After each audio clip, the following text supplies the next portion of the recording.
إن الحمد لله نحمده ونستعينه ونستغفره ونعوذ بالله من شرور أنفسنا جزاكم الله خيرا وسيئات أعمالنا من يهده الله فلا مضل له ومن يضلل فلا هادي له أشهد أن لا إله إلا الله وأشهد أن محمدا عبده ورسوله اللهم صل وسلم وبارك على نبينا محمد وعلى آله وصحبه ومن اتبع بهداه إلى يوم القيامة وبعد. Hadirin jamaah sekalian yang saya hormati,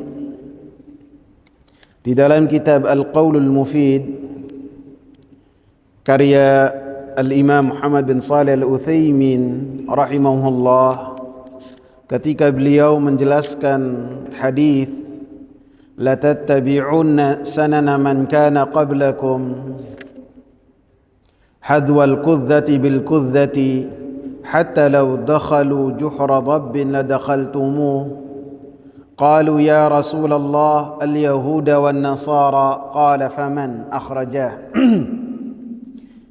Ketika beliau menjelaskan hadis an Abi Sa'id Al-Khudri radhiyallahu anhu bahwasanya Rasulullah sallallahu alaihi wasallam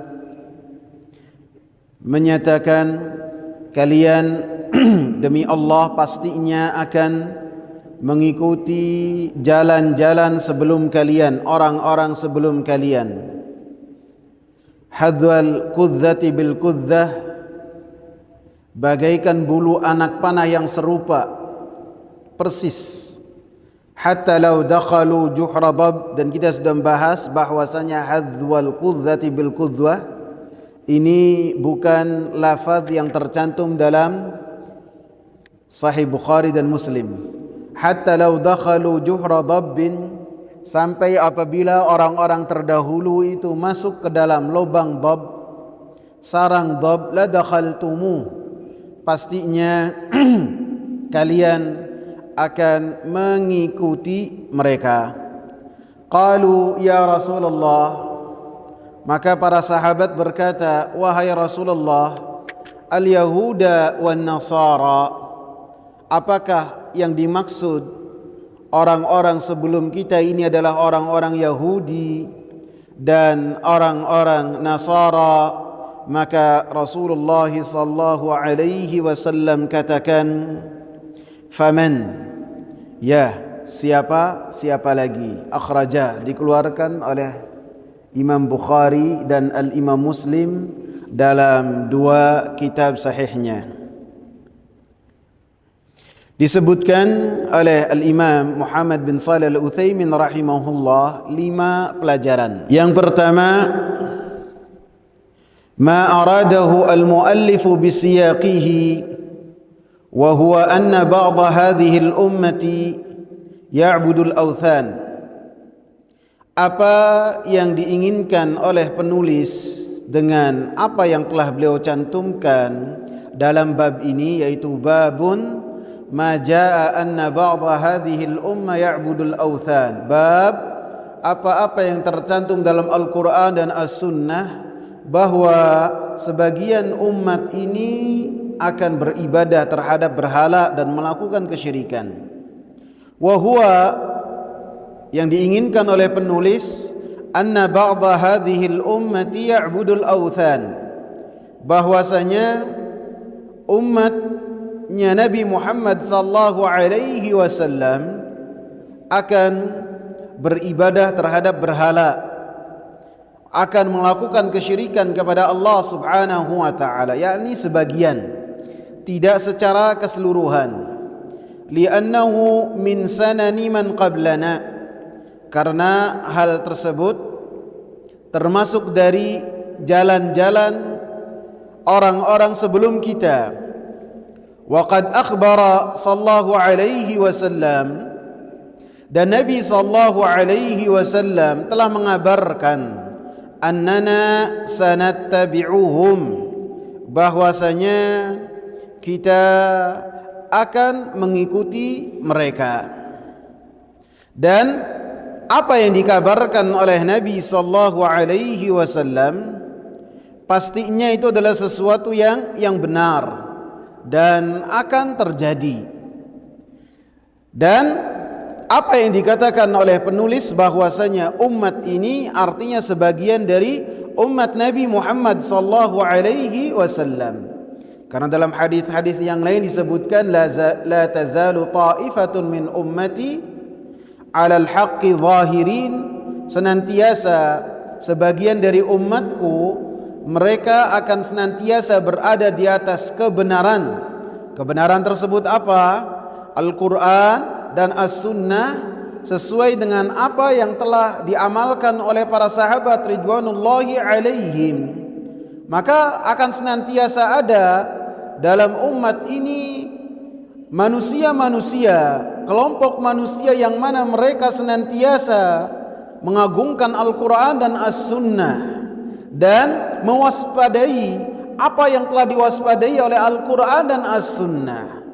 Apabila Al-Quran dan As-Sunnah menganggap tinggi dan penting yang berkaitan dengan tauhid dan senantiasa mengingatkan akan bahaya kesyirikan, maka kelompok yang dipuji oleh Rasulullah sallallahu alaihi wasallam yang senantiasa berada di jalannya para sahabat, mengamalkan Al-Quran dan As-Sunnah sesuai dengan apa yang telah dipahami dan diamalkan oleh para sahabat, mereka pun senantiasa mengagungkan at-tauhid dan senantiasa waspada terhadap kesyirikan kepada Allah Subhanahu wa taala.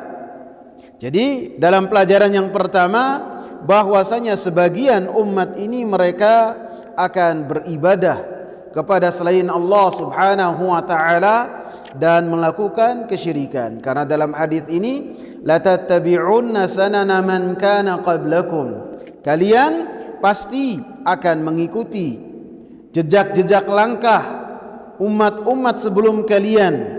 Kemudian disebutkan di akhir oleh para sahabat bahwasanya apakah yang dimaksud oleh Rasulullah adalah orang-orang Yahudi dan Nasara, maka Rasulullah katakan benar. Artinya apabila orang-orang Yahudi mereka melakukan kesyirikan kepada Allah Subhanahu wa taala, padahal mereka adalah manusia-manusia yang mereka telah mendapatkan kitab dari Allah Subhanahu wa taala berupa Taurat dan Injil, yang kemudian dengan keberadaan Injil dan Taurat berada di tengah-tengah mereka tidak menjamin mereka selamat dari kesyirikan kepada Allah Subhanahu wa taala. Padahal dakwahnya Nabi Musa, dakwahnya Nabi Isa alaihi salam senantiasa mengingatkan kaumnya untuk beribadah hanya kepada Allah Subhanahu wa taala.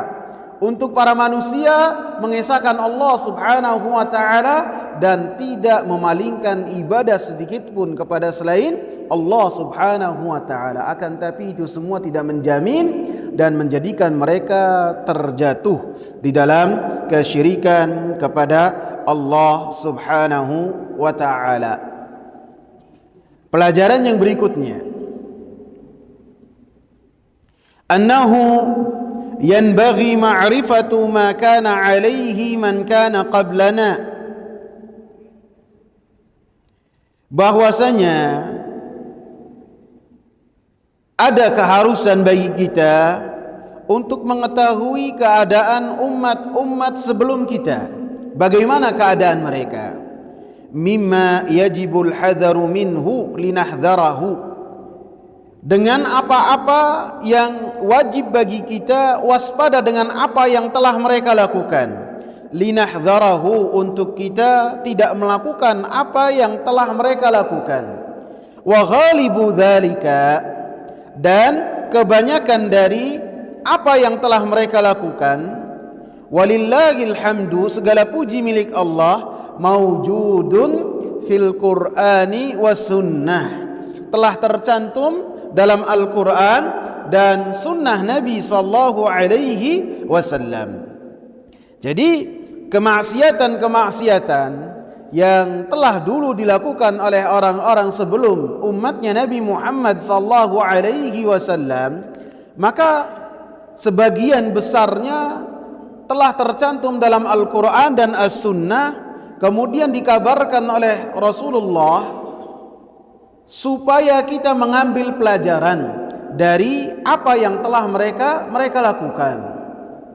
Kemudian apa yang mereka lakukan, maka seperti yang telah Rasulullah sallallahu alaihi wasallam katakan, la tattabi'unna, pasti sebagian dari kalian wahai umat Nabi Muhammad sallallahu alaihi wasallam akan mengikuti jejak langkah-langkah mereka.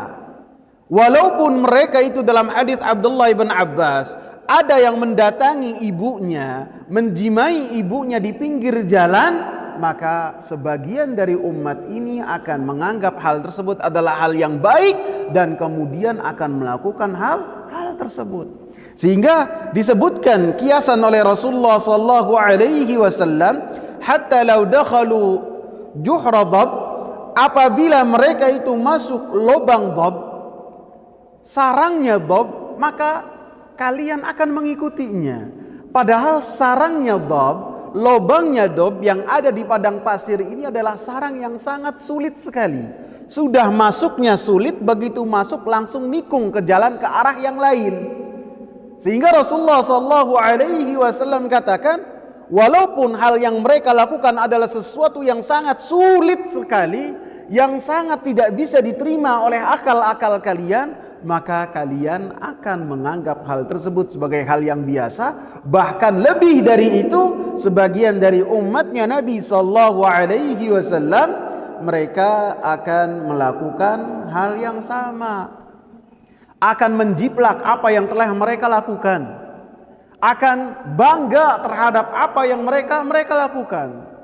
Sebagian dari orang-orang barat ataupun orang-orang kafir yang sekarang itu berada bersama dengan kita pada saat ini, ketika mereka mengenakan baju dengan baju yang tidak pantas sehingga aurat-aurat mereka nampak, kemudian sebagian dari kaum muslimat pun dengan bangga mengikuti apa yang telah mereka lakukan, dengan bangga, bahkan dengan menyatakan bahwasanya mereka sekarang ada di dalam modernisasi, kemajuan, padahal bajunya tidak menunjukkan bahwasanya mereka ada di dalam kemajuan, seakan-akan mungkin 1000 tahun yang lalu ke belakang. Sehingga apa yang mereka lakukan pasti, kata Rasulullah sallallahu alaihi wasallam, akan dilakukan juga oleh umatnya Nabi sallallahu alaihi wasallam. Sebelumnya kita menyebutkan beberapa kemaksiatan yang mereka lakukan. Yang pertama adalah beribadah terhadap kubur, berlebih-lebihan terhadap orang-orang saleh, beribadah terhadap kubur, dan ketika ibadah kepada Allah ataupun kepada orang yang di dalam kubur, di sisi kubur, maka ini adalah kebiasaan orang-orang Yahudi dan orang-orang Nasara. Seperti yang dilihat oleh sebagian sahabat ketika mereka datang ke negeri Habasyah. Negeri Habasyah pada saat itu dikuasai oleh Romawi. Kemudian orang-orang Habasyah, Ethiopia, mereka beragama dengan agama Nasara, dan sebagian kaum muslimin, para sahabat, menyaksikan dengan mata mereka sendiri apa yang dilakukan oleh orang-orang Nasara terhadap kubur-kubur di sana. Di antaranya mereka beribadah dan menjadikan kubur sebagai tempat ibadah. Jadi ini agamanya Nasara dan agamanya orang-orang Yahudi. Sehingga Rasulullah sallallahu alaihi wasallam katakan, ishtadda ghadabullahi ala qaumin ittakhadhu qubur anbiya'ihim masajid. Sungguh laknat Allah subhanahu wa ta'ala yang sangat besar terhadap kaum yang mereka menjadikan kubur-kubur nabi mereka dan orang-orang saleh di antara mereka sebagai tempat ibadah.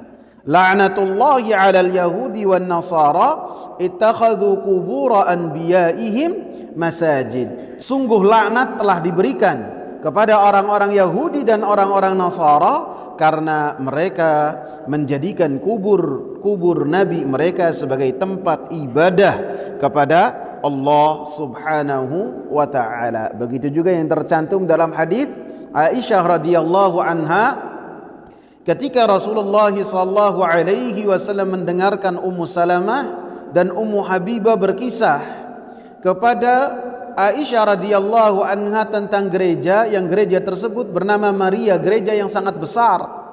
Gereja tersebut di dalamnya ada lukisan-lukisan, ada patung-patung, dan kemudian pada saat itu Rasulullah sallallahu alaihi wasallam dalam kepayahan sakitnya langsung mengangkat kepalanya. Pada saat itu Rasulullah dalam keadaan tiduran atau rebahan. Kemudian Rasulullah sallallahu alaihi wasallam mengatakan, "Ulaiki syirarul khalqi indallah." Mereka itu adalah manusia-manusia yang paling jelek di sisi Allah Subhanahu wa taala. Idza mata fihi ar-rajulu shalihu banau ala qabrihi masjidan. Mereka itu kata Rasulullah, apabila mereka itu ada yang mati orang saleh di antara mereka, maka mereka membangun masjid di antaranya atau menjadikan kubur tersebut sebagai tempat ibadah. Jadi ini adalah hal yang didapati oleh orang-orang Yahudi dan Nasara, dan mereka adalah ahlinya dalam bidang ini. Dan yang terdapat dalam orang-orang Yahudi dan orang-orang Nasara adalah berlebih-lebihan terhadap orang-orang saleh. Begitu juga mereka berdoa kepada selain Allah Subhanahu wa taala. Tiga hal ini yang telah kita sebut ada pada orang-orang Yahudi dan orang-orang Nasara, dan ada juga pada umatnya Nabi Muhammad sallallahu alaihi wasallam. Kalau doa sama Allah seakan-akan kurang sreg, kurang teteg. Tapi kalau sudah doanya kepada selain Allah Subhanahu wa taala, siapapun itu namanya, maka mereka ini sangat tenang sekali, sangat teteg sekali. Bahkan sebagian bisa kita dapati itu ada orang yang dieselnya itu mati ketika ada acara yang dipanggil bukan mortir, yang dipanggil apa? Dukun. Dukun, padahal kan harusnya yang ahlinya enggak. Ini menunjukkan apa yang ada pada zaman dahulu sebelum umat Nabi Muhammad sallallahu alaihi wasallam ada juga di umat ini. Akan tapi kita garis bawahi sebagian, karena sebagian yang lain walaupun jumlahnya sedikit masih mengamalkan Al-Quran dan As-Sunnah sesuai dengan apa yang telah diamalkan oleh para sahabat ridwanullahi alaihim. Di antaranya yang lain adalah membangun masjid di sisi kubur. Jadi membangun wujudnya masjid, atau di area pemakaman, atau di kubur, di kuburan, baik itu kuburnya satu ataupun dua ataupun berbilang, kemudian dibangun di kisarannya ataupun di area tersebut masjid yang dengannya manusia beribadah kepada Allah Subhanahu wa taala. Kemudian juga orang-orang Yahudi mensifati Allah Subhanahu wa taala dengan sifat-sifat yang jelek. Yadullahi maghlulah. Tangan Allah Subhanahu wa taala terbelenggu. Ini suatu yang sangat kurang ajar sekali kepada Allah Subhanahu wa taala. Dalam surat Ali Imran ayat 181, "Innallaha faqirun wa nahnu aghnia." Sesungguhnya Allah Subhanahu wa taala kere, miskin, sedangkan kita orang-orang Yahudi itu adalah kaya raya. Dan perkataan mereka yang Allah Subhanahu wa taala abadikan dalam Al-Quran, mereka mengatakan bahwasanya Allah Subhanahu wa taala kecapean setelah menciptakan langit 7 lapis dan menciptakan bumi. Ini perkataan-perkataan mereka yang berkaitan dengan Allah Subhanahu wa taala. Maka perkataan-perkataan seperti ini yang berkaitan tentang Allah Subhanahu wa taala, tentang sifat-sifat Allah Subhanahu wa taala, telah ada pada zaman orang-orang Yahudi dan orang-orang Nasara sebelum dari zamannya Nabi pun ada pada zaman kita. Seperti yang sudah saya sebutkan, kalau orang Yahudi masih mengatakan Allah memiliki tangan, akan tapi sebagian dari umat ini mengatakan apa? Allah tidak memiliki tangan.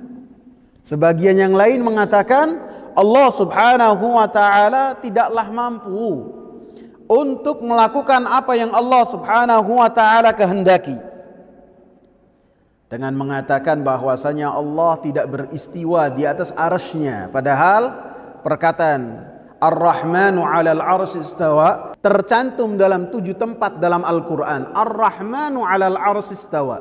Ar-Rahman, Allah Subhanahu wa taala beristiwa di arsy-Nya, di atas arsy-Nya.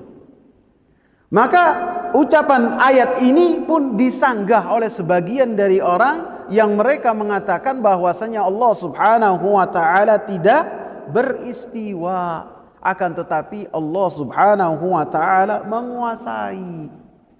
Apakah maknanya Allah hanya menguasai arsy saja tanpa menguasai yang lainnya? Kalla, sekali-kali tidak. Kekuasaan Allah adalah semua yang dimiliki oleh Allah. Semua alam semesta ini adalah milik Allah Subhanahu wa taala.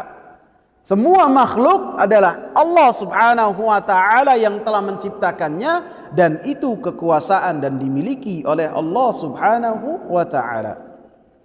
Sebagian yang lain mengatakan bahwasanya Allah Subhanahu wa taala tidak turun ke langit dunia, padahal dalam hadis-hadis yang jelas, yang sahih, bahwasanya Allah Subhanahu wa taala turun ke langit dunia.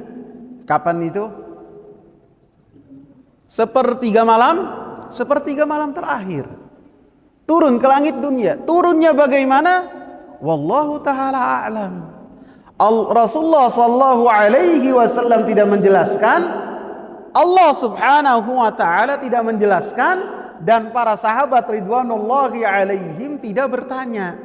Padahal para sahabat itu bertanya kepada Rasulullah tentang hal-hal yang bahkan yang sangat bisa dianggap oleh kita itu hal yang sangat sederhana dan remeh. Contohnya apa? Ucapan salam. Ucapan salam apabila orang lewat dengan orang yang berdiri, yang memberi salam yang mana? Yang lewat. Baik itu jalan kaki ataupun naik kendaraan, maka diatur. Ketika yang jumlah yang sedikit dengan jumlah yang banyak, maka jumlah yang sedikit memberi salam. Para sahabat bertanya, ya Rasulullah, kalau ada 2 orang berpapasan, satu sama satu berpapasan, siapa yang mengucapkan salam terlebih dahulu? Kata Rasulullah apa? Yang paling dekat dengan Allah Subhanahu wa taala, maka dia yang mengucapkan salam terlebih dahulu. Jadi tidak dilihat umur, tidak dilihat apakah gimana ataupun gimana. Yang terlebih, yang papasan yang paling dekat dengan Allah kedudukannya, dia mengucapkan salam kepada orang yang kedua.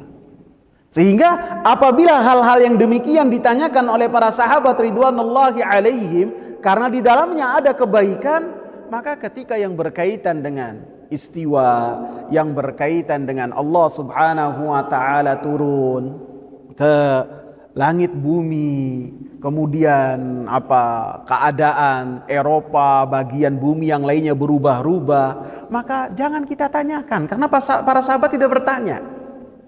Ketika Rasulullah sallallahu alaihi wasallam menyebutkan tentang Dajjal yang 40 hari akan melakukan kerusakan di muka bumi, dan yang seharinya itu seperti 1 tahun, yang hari yang kedua seperti 1 bulan, yang hari yang ketiga seperti 1 pekan, hari yang keempat seperti biasa.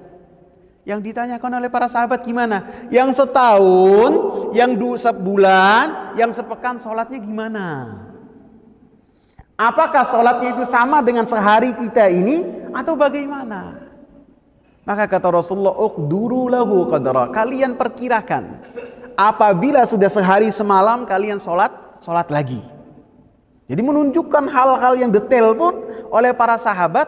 Apabila di dalamnya ada kebaikan, para sahabat ridwanullahi alaihim mereka bertanya kepada Rasulullah sallallahu alaihi wasallam. Maka ketika membahas tentang Allah Subhanahu wa taala turun ke langit dunia di sepertiga malam yang terakhir, kemudian yang berkata Allah yang berkata, siapa yang meminta ampun akan Allah ampuni. Siapa yang berdoa, doanya diijabah oleh Allah Subhanahu wa taala. Maka hal ini adalah sesuatu yang pasti datangnya dari Allah dan kita benarkan. Allah Subhanahu wa taala turun ke langit dunia. Yang berikutnya kapan lagi Allah turun ke langit dunia? Ketika Arafah. Ketika di hari Arafah, maka Allah Subhanahu wa taala turun ke langit dunia dan membanggakan apa yang dilakukan oleh orang-orang yang wukuf di Arafah terhadap malaikat-malaikatnya Allah Subhanahu wa taala. Allah katakan, "Unzuru ila ibadi ja'u thu'tan ghubran." Kalian lihatlah kepada hamba-hambaku datang dalam keadaan dekil, payah, dalam keadaan kumal, tidak rapi, rambut berdebu, kemudian kepayahan, kecapean, kepanasan. Kalian lihatlah apa yang dilakukan oleh hamba-hambaku, sehingga menunjukkan keutamaan hari Arafah, bahwasanya hari Arafah ini adalah hari yang sangat besar, yang sangat agung. Bukan hanya untuk orang-orang yang mereka wukuf di Arafah, maka orang-orang yang tidak menunaikan wukuf di Arafah pun di waktu wukuf di Arafah mereka bisa bermunajat kepada Allah Subhanahu wa taala. Baik itu setelah asar bermunajat kepada Allah, baik itu antara zuhur sampai maghrib menghususkan waktunya untuk beribadah kepada Allah Subhanahu wa taala, seperti yang telah dicontohkan oleh Abdullah ibn Abbas radhiyallahu anhuma dan dicontohkan juga oleh Al Hasan Al Basri, bahwasanya mereka ketika tidak menunaikan ibadah haji di waktu Arafah mereka melaksanakan ta'rif, mereka menghususkan waktu untuk beribadah kepada Allah Subhanahu wa taala di waktu turunnya Allah Subhanahu wa taala di langit dunia ketika hari Arafah. Kemudian juga sebagian umatnya Nabi sallallahu alaihi wasallam mereka mensifati Allah Subhanahu wa taala bahwasanya Allah Subhanahu wa taala tidak berbicara. Ini seperti orang-orang Yahudi dan orang-orang Nasara. Sebagian yang lain mengatakan bahwasanya Allah Subhanahu wa taala tidak ada di atas, tidak ada di bawah, tidak ada di luar, tidak nyambung dengan alam ini dan tidak terperinci, tidak terpisah. Seakan-akan mensifati Allah Subhanahu wa taala tidak ada. Bahkan sebagian dari umat ini pun ketika mereka membahas tentang sifat-sifat Allah, mereka menafikan banyak sifat-sifat Allah. Mereka mengingkari banyak sifat-sifat Allah. Allah tidak tertawa, Allah tidak ridha, tidak murka, tidak cinta. Sehingga hal ini menunjukkan orang-orang Yahudi dan Nasara ada keserupaan dengan apa yang dilakukan oleh sebagian dari umatnya Nabi Muhammad sallallahu alaihi wasallam. Di antara umat ini ada di antara apa yang telah dilakukan oleh umat-umat terdahulu, ada yang melakukan menjadikan rahib-rahib dan ahli agama sebagai tandingan untuk Allah Subhanahu wa taala. Allah Subhanahu wa taala katakan dalam surat At-Taubah ayat 31, ittakhadhu ahbarahum wa ruhbanahum arbaban min dunillah.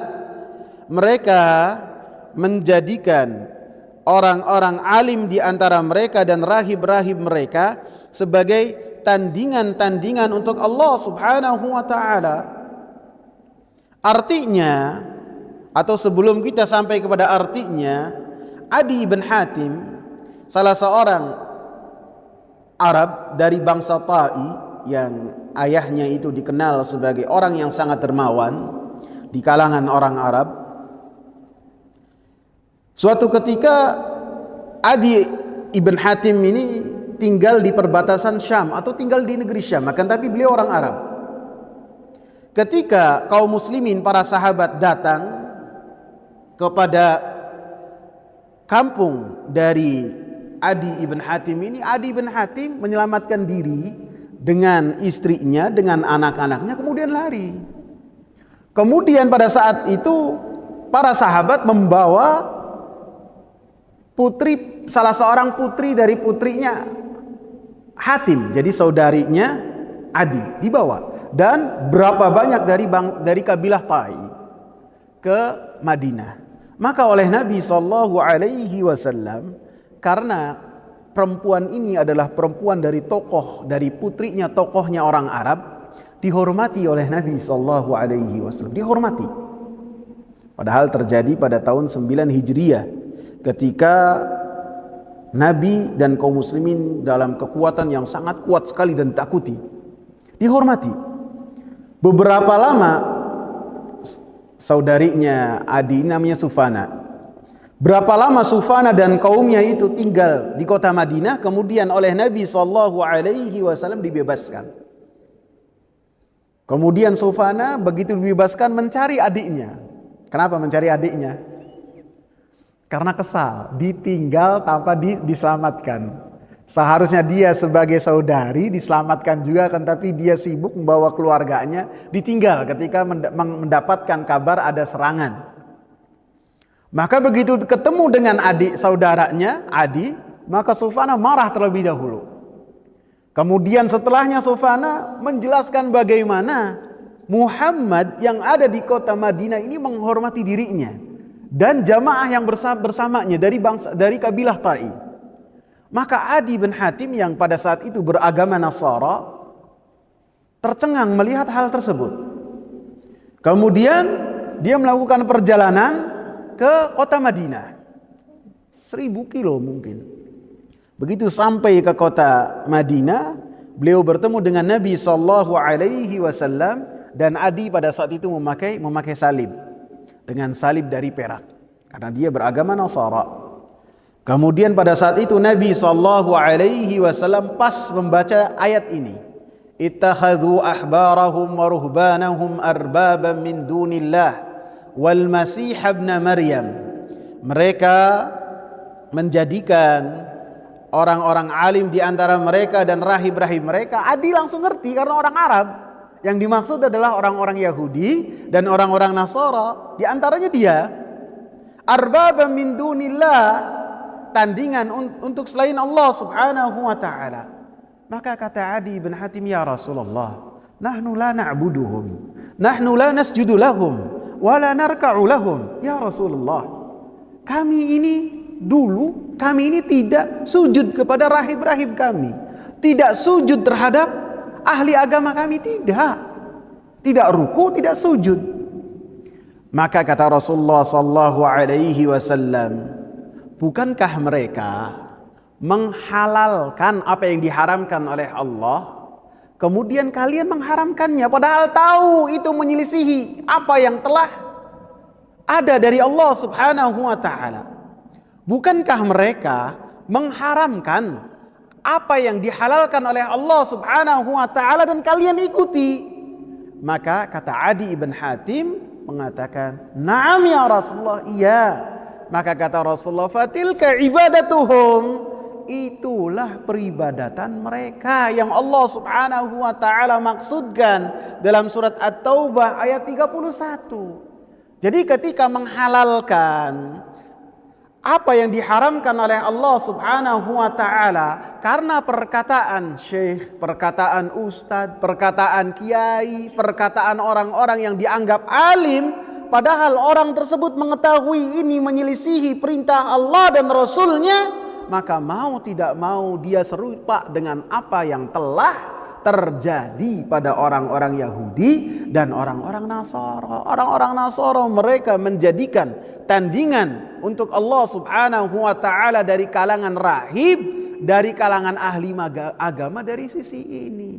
Maka apabila orang-orang yang beriman dari umat ini ketika sampai kepadanya hadis, ketika sampai kepadanya ayat, kemudian mengatakan Ustadz Fulan melakukan hal tersebut, berarti boleh. Ini sama serupa dengan apa yang telah dilakukan oleh orang-orang Yahudi. Ketika ada larangan dari Nabi sallallahu alaihi wasallam, ketika ada larangan dari Allah Subhanahu wa taala, kemudian mengatakan Syekh Fulan memiliki pendapat demikian, maka ini serupa dengan apa yang telah dilakukan oleh orang-orang Yahudi dan orang-orang Nasara, dan kita pun melakukan keserupaan yang sama seperti yang telah Rasulullah sallallahu alaihi wasallam kabarkan, la tattabi'unna, kalian pasti akan mengikuti jejak langkah orang-orang terdahulu. Jadi sikap seorang mukmin ketika datang kepadanya perkataan Allah dan Rasulnya untuk mengatakan sami'na wa ata'na, kami tunduk dan kami patuh terhadap apa yang dibawa oleh Allah, apa yang dibawa oleh Rasulullah sallallahu alaihi wasallam, baik itu Al-Qur'an ataupun sunnah Nabi sallallahu alaihi wasallam. Tidak boleh ketika ada perintah yang jelas kemudian kita mengatakan ini menyelisihi madhab, apapun itu madhabnya, baik itu madhab Maliki, Syafi'i, Hanbali, Hanafi ataupun madhab-madhab yang lainnya. Ketika telah jelas perintah Allah dan Rasulnya, kemudian kita mengatakan ini menyelisih madhab dan kita lebih mengedepankan madhab, maka itu tidak boleh. Imam-imam terdahulu, baik dari Al-Imam Abu Hanifah, Al-Imam Malik, Al-Imam Syafi'i, Al-Imam Ahmad, lebih-lebih Al-Imam Syafi'i. Al-Imam Syafi'i sangat kencang sekali, dikenal sekali berpegang teguh dengan Al-Quran dan As-Sunnah. Sangat kencang sekali, sehingga muridnya Al-Imam Muzani apabila memilah-milih pendapat-pendapat madhab, beliau mengatakan ini perkataan Imam Syafi'i, apabila ada hadis yang sahih, datang dari Nabi, walaupun saya tidak mengatakan kandungan hadis tersebut, maka itu adalah madhabku, kata Imam Syafi'i rahimahullah. Dan para ulama, para imam-imam madhab, mereka mengatakan harus kita tunduk terhadap Al-Quran dan As-Sunnah. Tidak boleh siapapun itu lebih mengedepankan pendapat-pendapat imam madhab. Sehingga ketika ada Al-Quran, As-Sunnah telah jelas, kemudian dikatakan lebih mengedepankan selain Rasulullah sallallahu alaihi wasallam, maka mau tidak mau serupa dengan hal ini. Karena kita di hari akhir kelak akan ditanya oleh Allah Subhanahu wa taala tentang bagaimana ketaatan kita kepada Rasulullah sallallahu alaihi wasallam. Madza ajabtumul mursalin? Bagaimana kalian taat kepada rasul-rasul yang telah diutus oleh Allah Subhanahu wa taala kepada kalian? Adapun selainnya maka kita tunduk dan patuh kepada selainnya itu sesuai dengan kadar tunduk patuhnya mereka kepada Allah dan Rasulnya. Sehingga dalam ayat ya ayyuhalladzina amanu atii'ullaha wa atii'ur rasul wa ulil amri minkum, taatlah kalian kepada Allah dan Rasulnya, taatlah kalian kepada Allah, taatlah kalian kepada Rasul, dan taatlah kalian kepada ulil amri. Ulil amri ini seperti yang sudah saya jelaskan apa artinya? Ulama dan penguasa. Disebutkan oleh Imam Ibn Katsir rahimahullah dalam tafsirnya, ada seorang panglima yang bernama Abdullah ibn Hudzafah As-Sahmi kalau tidak salah. Beliau itu di kalangan sahabat dikenal dengan sahabat yang suka softoh, suka bergurau. Jadi sahabat-sahabat itu manusia, ada yang suka bergurau, ada yang seriusan. Ini Abdullah suka softoh, suka bergurau. Suatu ketika Rasulullah jadikan dia itu sebagai pemimpin untuk sariyah, pasukan yang tidak terlalu banyak. Kemudian Rasulullah berikan kepadanya satu surat. Kemudian kata Rasul, nanti kalau sudah perjalanan sekian kamu bacakan terhadap pasukanmu. Maka dibaca, begitu sesuai dengan petunjuk Rasulullah, dibaca surat tersebut. Inti dari surat tersebut, kalian harus tunduk patuh kepada pemimpin. Di antaranya adalah Abdullah ibn Hudzafah ini. Maka sama Abdullah, kalian bikin parit, bikin parit. Habis itu kalian cari kayu bakar, cari semampu mereka, bertumpuk banyak, kemudian dibakar. Kemudian kata Abdullah, mungkin gampangnya apa perintah Rasulullah? Taat terhadap pemimpin. Siapa pemimpin kalian? Kamu ya.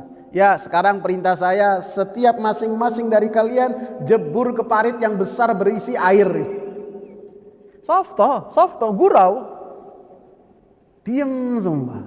Pada mengheningkan semua, diam semua. Kemudian satu mengatakan, lihat lagi, ini kalau masuk mati ini. Kalau masuk mati. Akhirnya satu mengatakan, wahai Abdullah, kami ini tunduk kepada engkau karena tunduk kepada Rasulullah, dan tunduk kepada Rasulullah supaya selamat dari api, yaitu neraka nanti. Kami tunduk kepada engkau, kau masuk neraka. Gimana ini neraka juga nih, api juga. Akhirnya begitu ada perlawanan, Abdullahnya ketawa. Terus sampai kepada Rasulullah Sallallahu Alaihi Wasallam kisah itu. Kemudian kata Rasul, apabila kalian masuk ke dalam api tersebut, tidak akan keluar sampai hari kiamat.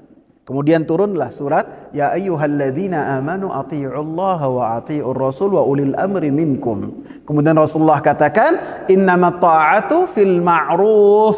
Sesungguhnya ketaatan itu hanyalah ada di dalam kebaikan. Adapun taat kepada Allah dan Rasulnya taat yang mutlak. Taat yang kita tidak bisa memilah dan memilih sesuai selera kita, tidak. Harus tunduk dan patuh kepada Allah Subhanahu wa ta'ala. Adapun selainnya, siapapun itu, maka harus ditimbang dengan perkataan Allah dan Rasulnya. Kemudian di antara apa yang dilakukan oleh umat-umat yang terdahulu, mereka menyatakan bahwasanya orang-orang yang beriman adalah orang-orang yang sesat. Orang-orang yang beriman adalah orang-orang yang terbelakang. Kehidupannya adalah kehidupan yang tidak baik. Seperti yang dikatakan oleh Ka'ab ibn Ashraf, dan dikatakan juga oleh Huyai ibn Akhtab kepada orang-orang musyrikin yang ada di kota Mekah. Ketika orang-orang musyrikin berkata kepada orang-orang Mekah, kepada orang-orang musyrikin berkata kepada dua pentolan orang Yahudi ini, bagaimana penilaian kalian terhadap orang-orang yang tinggal di kota Madinah sekarang? Maka mereka sok bijak dengan mengatakan, coba sifati apa yang mereka lakukan dan apa yang kalian lakukan. Maka orang-orang musyrikin mengagungkan diri mereka dan menilai jelek orang-orang yang bersama dengan Nabi Muhammad sallallahu alaihi wasallam. Kemudian Huyai bin Akhtab dan Ka'ab bin Ashraf mengatakan, kalian lebih baik daripada pengikutnya Muhammad. Sehingga Allah abadikan perkataan ini. Wa yaquluna lilladzina kafaru haula'i ahda minal ladzina amanu sabila. Dan mereka berkata kepada orang-orang kafir bahwasanya orang-orang kafir cara hidupnya itu lebih baik daripada orang-orang yang beriman. Sehingga apabila ini dilakukan oleh orang-orang Yahudi dan orang-orang Nasara, maka akan ada juga dari umat ini yang mengatakan bahwasanya gaya hidup orang-orang yang beriman, ibadahnya, pakaiannya, rutinitasnya adalah menunjukkan bahwasanya mereka terbelakang. Mereka tidak menjadi orang-orang yang maju. Coba lihat orang-orang kafir yang ada di barat, mereka sangat maju. Mereka modern hidupnya. Maka kita katakan beda antara orang-orang Nasara yang di barat dengan agama yang dibawa oleh Nabi Muhammad sallallahu alaihi wasallam. Orang-orang yang ada di Eropa, mereka sangat dikekang sekali oleh gereja, sehingga gereja memerangi ilmu pengetahuan yang mereka banggakan. Sehingga penemu-penemu ataupun orang-orang yang dianggap sebagai ilmuwan sama gereja dimusuhi, bahkan dibunuh. Oleh Islam tidak. Islam ayat yang pertama kali turun kepada Nabi Muhammad sallallahu alaihi wasallam adalah Iqra, bacalah. Sehingga semakin kita belajar, semakin memiliki kedudukan yang tinggi di sisi Allah Subhanahu wa taala. Sehingga ketika sebagian orang-orang mengikuti dengan apa yang ada di benak orang-orang Yahudi dan Nasara, bahwasanya mengatakan umat Islam ini adalah terbelakang dan umat Islam ini jauh dari kehidupan yang layak, maka kita katakan ini telah terjadi pada orang-orang Yahudi ketika mereka berkata kepada orang-orang musyrikin Quraisy, dan ini pun akan terjadi dalam umat ini yang telah mengucapkan kalimat la ilaha illallah Muhammad Rasulullah, dan sebagian dari mereka salat mengatakan bahwasanya aktivitas ruku sujud tidak bermanfaat sama sekali. Dan banyak yang dilakukan oleh orang-orang Yahudi dan Nasara yang pastinya sebagian dari umat ini akan melakukan hal yang sama. Kemudian dikatakan oleh Imam Muhammad bin Shalih Al-Utsaimin rahimahullah, wa yustafadu aidan min fahwal kalam at-tahdhiru min mutaba'ati man qablana fi ma'siyatillah. Dan diambil pelajaran juga dari perkataan Nabi sallallahu alaihi wasallam bahwasanya Nabi sallallahu alaihi wasallam memberikan peringatan jangan sampai kita mengikuti umat terdahulu dalam bermaksiat kepada Allah Subhanahu wa taala. Jadi apa yang dikabarkan oleh Nabi sallallahu alaihi wasallam bukan menjadi pembenaran bahwasanya hal tersebut akan terjadi dan boleh dilakukan, tidak. Akan tetapi yang dikabarkan oleh Nabi sallallahu alaihi wasallam akan terjadi dan pasti terjadi, akan tapi supaya kita waspada menjadi orang-orang yang selamat dan tidak mengikuti jejak langkah orang-orang terdahulu dalam bermaksiat kepada Allah Subhanahu wa taala. Yang keempat, isti'zamu hadzal amri 'inda sahabah. Para sahabat ridwanullahi alaihim menganggap hal ini adalah hal yang besar. Liqaulihim al-yahudu wan nasara, karena perkataan mereka, apakah yang dimaksud oleh Nabi dalam umat-umat terdahulu adalah orang-orang Yahudi dan Nasara. Fa innal istifhama lil isti'zam, karena pertanyaan menunjukkan bahwasanya mereka menganggap besar hal tersebut. Artinya para sahabat ridwanullahi alaihim menganggap hal tersebut adalah suatu hal yang sangat besar. Karena bagaimana tidak besar apabila umatnya Nabi Muhammad sallallahu alaihi wasallam mengikuti jejak langkah umat-umat terdahulu yang mana mereka disifati oleh Allah Subhanahu wa taala dalam surat Al-Fatihah sebagai yang al-maghdub, yang dimurkai, ad-dhalin, yang tersesat, dan sampai kepada kita hidayah dari Allah Subhanahu wa taala masih melakukan apa yang mereka lakukan, maka para sahabat ridwanullahi alaihim menganggap hal tersebut adalah sesuatu yang sangat besar sekali. Yang kelima, annahu kullama tala al-ahdu bainal insani wa bainar risalah, sesungguh bahwasanya setiap apabila zaman itu berlalu dengan waktu yang lama antara seseorang dengan waktu kerasulan, fa innahu yakunu ab'ada minal haqq, maka orang tersebut akan lebih jauh dari kebenaran. Li'annahu akhbara an mustaqbalin wa lam yukhbir anil hadir, karena Nabi sallallahu alaihi wasallam mengabarkan apa yang akan terjadi di masa datang. Dan Nabi sallallahu alaihi wasallam tidak mengabarkan bahwa hal ini akan terjadi pada sahabat Abu Bakar, Umar dan sahabat-sahabat yang lainnya, tidak. Akan tapi yang dikabarkan oleh Nabi sallallahu alaihi wasallam adalah umat-umat yang generasi-generasi yang akan datang setelah zamannya para sahabat ridwanullahi alaihim. Wali anna min sanani man qablana, karena termasuk dari jalan-jalan sebelum kita, annahu lamma tala alaihimul amad, ketika waktu itu berjalan dengan waktu yang sangat jauh sekali antara kerasulan, kenabian dan umat mereka, qasat qulubuhum, maka hati-hati mereka pun menjadi hati-hati yang beku, jauh dari hidayahnya Allah Subhanahu wa taala. Bahkan seorang Imam Ahmad rahimahullah dalam kitab Iqtida Siratal Mustaqim disebutkan oleh Imam Ibnu Taimiyah rahimahullah, beliau mengatakan mencukur bulu apa ini namanya? Bulu tengkuk ya. Bulu tengkuk itu termasuk tasyabuh dengan orang-orang Yahudi dan Nasara. Jadi sangat kencang sekali pada zaman dulu.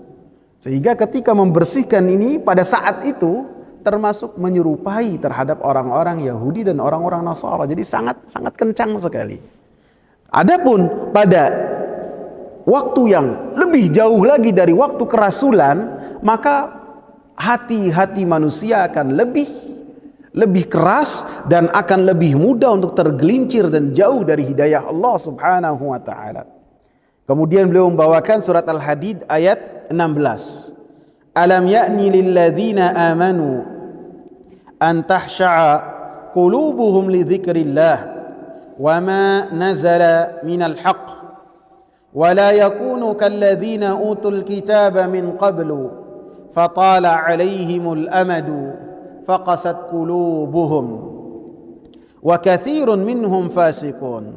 Bukankah telah tiba waktu untuk orang-orang yang beriman an tahsha'a qulubuhum li dzikrillahi wa ma nazala minal haqq, supaya hati-hati mereka itu menjadi hati-hati yang khusyuk, hati-hati yang lembut, hati-hati yang tunduk patuh, hati-hati yang taat li dzikrillah, terhadap peringatan Allah Subhanahu wa taala, ketika diberikan nasihat, ketika mendengarkan Al-Qur'an, wa ma nazzala minal haqq, terhadap apa yang Allah Subhanahu wa taala turunkan dari kebenaran, mendengarkan, membacanya, mentaati dan mengamalkan perintahnya dan menjauh larangan-larangannya. Fudail bin Iyad, beliau pada saat mendengarkan ayat ini maka beliau gemetar. Disebutkan bahwasanya Fudail bin Iyad pada zamannya itu termasuk perampok yang sangat ditakuti. Perampok yang sangat ditakuti. Ketika masuk ke satu rumah dan di rumah tersebut dibacakan ayat ini. Alam ya'ni lil ladzina amanu an tahsha'a qulubuhum li dzikrillah wa ma nazala minal haqq. Bukankah telah tiba buat orang-orang yang beriman untuk mereka itu hatinya takut kepada Allah, hatinya takut terhadap apa yang telah Allah Subhanahu wa taala turunkan dari kebenaran, langsung berhenti. Tidak jadi merampok rumah tersebut, kemudian bertaubat kepada Allah Subhanahu wa taala, kemudian menjadi ahli ibadah dan ulama dari umat ini. Kemudian Allah Subhanahu wa taala katakan, wala yakunu kalladzina utul kitaba min qablu fatala alaihimul amadu faqasat qulubuhum wa katsirun minhum fasiqun. Janganlah kalian orang-orang yang beriman menyerupai dengan orang-orang yang telah mendapatkan Alkitab, mendapatkan wahyu dari Allah Subhanahu wa taala berupa Injil dan Taurat.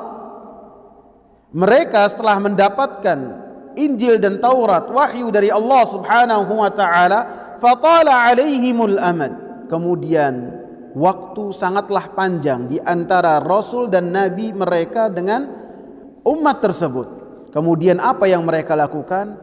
Faqasat qulubuhum, hati-hati mereka pun membeku, hati-hati mereka pun tidak lunak, hati-hati mereka pun tidak sensitif ketika diingatkan janji Allah, diingatkan ancaman dari Allah, mereka tidak tunduk patuh kepada Allah Subhanahu wa taala karena waktu yang lama sekali. Karena perubahan-perubahan yang sangat dahsyat, mereka merubah Alkitab, mereka merubah Injil, mereka merubah Taurat, mereka menjualnya, dan banyak kemaksiatan-kemaksiatan yang mereka lakukan. Maka Allah Subhanahu wa taala larang kita untuk menyerupai orang-orang Yahudi dan orang-orang Nasara di dalam ayat ini. Sehingga dalam ayat ke-17 Allah katakan, "I'lamu anna Allah yuhyil arda ba'da mautiha." Ketahuilah bahwasanya Allah Subhanahu wa taala menghidupkan tanah setelah tanah tersebut mati. Di dalam ayat ini, ayat ke-16, Allah berikan isyarat yang sangat jelas bahwasanya Allah Subhanahu wa taala itu mampu menghidupkan hati-hati manusia setelah hati-hati tersebut kaku dan keras. Allah Subhanahu wa ta'ala memberikan hidayah kepada orang-orang yang tersesat. Allah Subhanahu wa ta'ala pun akan memberikan hidayah terhadap orang-orang yang terkena syubhat. Sebagaimana Allah Subhanahu wa ta'ala menghidupkan tanah yang telah mati, tanah kering, tanah yang telah hancur dengan hujan yang rintik-rintik, hujan yang deras, maka Allah Subhanahu wa ta'ala memberikan hidayah kepada hati hamba-hambanya. Jadi dalam ayat ini dijelaskan bahwasanya ketika seorang berzikir jauh dari risalah risalah seorang nabi, maka hati orang tersebut akan kaku dan hati tersebut tidak akan lembut dari berzikir kepada Allah Subhanahu wa ta'ala. Sehingga peringatan buat kita untuk senantiasa menjaga keimanan kita. Kata Rasulullah sallallahu alaihi wasallam, innal imana la yakhlaqu kama yakhlaqu thawbu. Sesungguhnya iman itu bisa usang seperti usangnya baju. Kita kalau pertama beli baju, mungkin akhir Ramadan beli baju koko, kita pakai itu orang seneng lihatnya, warnanya bagus. Akan tapi apabila 2 lebaran berikutnya kita pakai lagi, ya kan, masih dalam baju yang sama, orang ngomong ini bajunya udah baju yang lama, usang. Maka kata Rasulullah, iman pun akan usang dengan seperti usangnya baju yang kita miliki. Fajaddidu imanakum, kata Rasulullah, maka perbaharuilah keimanan kalian dengan meminta kepada Allah Subhanahu wa ta'ala supaya Allah Subhanahu wa ta'ala memperbaharui keimanan kita. Bukan hanya meminta kepada Allah, kita pun berikhtiar dengan menghadiri majelis-majelis ilmu, dengan dibahas dalamnya Al-Quran dan As-Sunnah, sehingga antara kita dengan Al-Quran, dengan hadis Nabi sallallahu alaihi wasallam tidaklah berjarak dengan jarak yang jauh, sehingga kita tidak menyerupai apa yang telah terjadi pada orang-orang ahli kitab. Subhanakallahumma bihamdika asyhadu an la ilaha illa anta astaghfiruka wa atubu ilaih. Assalamu alaikum warahmatullahi wabarakatuh.